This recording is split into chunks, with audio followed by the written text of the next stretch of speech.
வாங்க ஒரு சின்ன டைம் டிராவல் போலாமா? நம்ம இப்ப போக போறது 17ஆம் நூற்றாண்டு தென்னிந்தியாவுக்கு. அங்க இருக்கிற ஒரு பிரம்மாண்டமான கட்டிடக்கலை அதிசயத்தை நாம இப்ப ரிவர்ஸ் இன்ஜினியரிங் பண்ணி பார்க்க போறோம். இந்த கதையோட ஆரம்பமே இந்த நம்பர் தான், 248. இது என்னன்னா, இன்னைக்கும் அங்க கம்பீரமா நிக்கிற ராட்சச தூண்களோட எண்ணிக்கை. இதுல சில தூண்கள்லாம் கிட்டத்தட்ட 5 மாடி பில்டிங் உயரத்துக்கு இருக்கு. ஆனா ஆச்சரியமான விஷயம் என்னன்னா, இது ஒரு ராஜாவோட பெரிய கனவுல ஒரு சின்ன மிச்சம் மட்டும்தானா. சரி, அப்போ ஒரு கேள்வி வருது இல்லையா? 1600கள்ல இவ்ளோ பெரிய ஒரு தனித்துவமான ஸ்டைல்ல ஒரு கட்டடத்தை எப்படி அவங்களால கட்ட முடிஞ்சுது? கிபி 1636ல மன்னர் திருமலை நாயக்கரால் கட்டப்பட்டது இந்த அரண்மனை. அப்போ தென்னிந்தியாவோட அதிசயங்கள்ல ஒன்னா இதை கொண்டாடினாங்க. ஆனா காலப்போக்குல இதோட கதை ஒரு சரிவையும் அப்புறம் அதை பாதுகாக்க நடந்த போராட்டத்தையும் சொல்லுது. இப்போ வாங்க இந்த அரண்மனையோட ரொம்பவே ஸ்பெஷலான டிசைன் லாங்குவேஜ் பத்தி கொஞ்சம் ஆழமா பார்க்கலாம். இந்த அரண்மனை இந்தோ சாரசனிக் ஸ்டைலுக்கு ஒரு பெஸ்ட் எக்ஸாம்பிள்.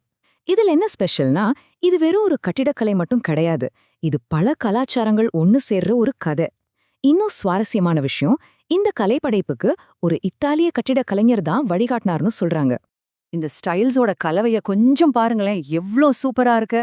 ஒரு பக்கம் நம்மளோட பாரம்பரிய திராவிட சிற்பங்கள், யாழிகள், இன்னொரு பக்கம் யூரோப்பியன் ஸ்டைல்ல உயரமான பிரம்மாண்ட வளைவுகள். இது ரெண்டும் சேர்ந்த ஒரு அழகு இருக்கே, அது தனிதான். சரி, அடுத்த பகுதிக்கு போகலாம். காலத்தால அழிக்க முடியாத அளவுக்கு ஸ்ட்ராங்கான பொருட்களை வச்சு இந்த பிரம்மாண்டத்தை எப்படி சாத்தியமாக்கினாங்கன்னு பார்க்கலாமா? யோசிச்சு பாருங்க, இந்த அரண்மனைய கட்டினவங்களுக்கு இப்போ நம்ம யூஸ் பண்ற மாதிரி சிமெண்டோ கான்கிரீட்டோ கிடையாது. அப்புறம் எப்படி கிட்டத்தட்ட 400 வருஷமா அசையாம நிக்கிற இந்த கட்டமைப்பை அவங்களால உருவாக்க முடிஞ்சது? அவங்களோட சீக்ரெட் தான் என்ன? அதுக்கு பதிலு சுண்ணாம்பு. இது ஒரு யுனிக்கான முழுக்க முழுக்க நேச்சுரல் பூச்சிக்கலவை.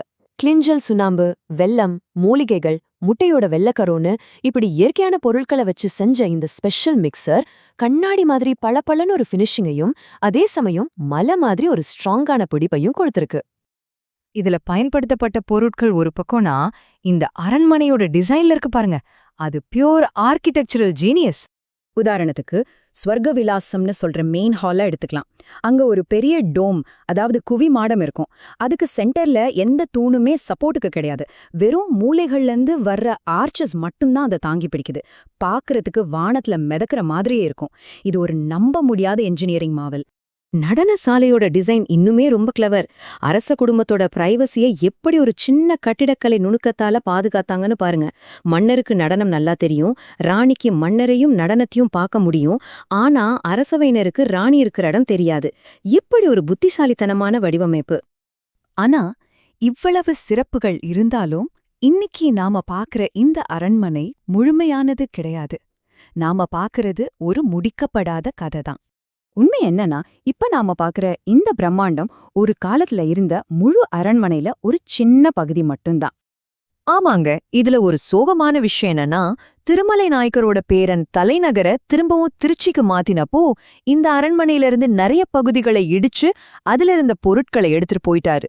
அதனாலதான் ஒரு காலத்துல அவ்வளவு பிரம்மாண்டமா இருந்த அரண்மனையில இப்ப வெறும் கால்வாசிதான் மிச்சம் இருக்கு. இது நம்ம எல்லார்கிட்டயும் ஒரு முக்கியமான கேள்வியை விட்டுட்டு போகுது. இந்த மாதிரி ஒரு நம்ப முடியாத நினைவு மனம் வெறும் பழங்காலத்து சின்னம் மட்டும் இல்ல, இது அடுத்தடுத்த தலைமுறைக்கு நம்ம கொண்டு சேர்க்க வேண்டிய ஒரு பெரிய பாரம்பரியம் இல்லையா?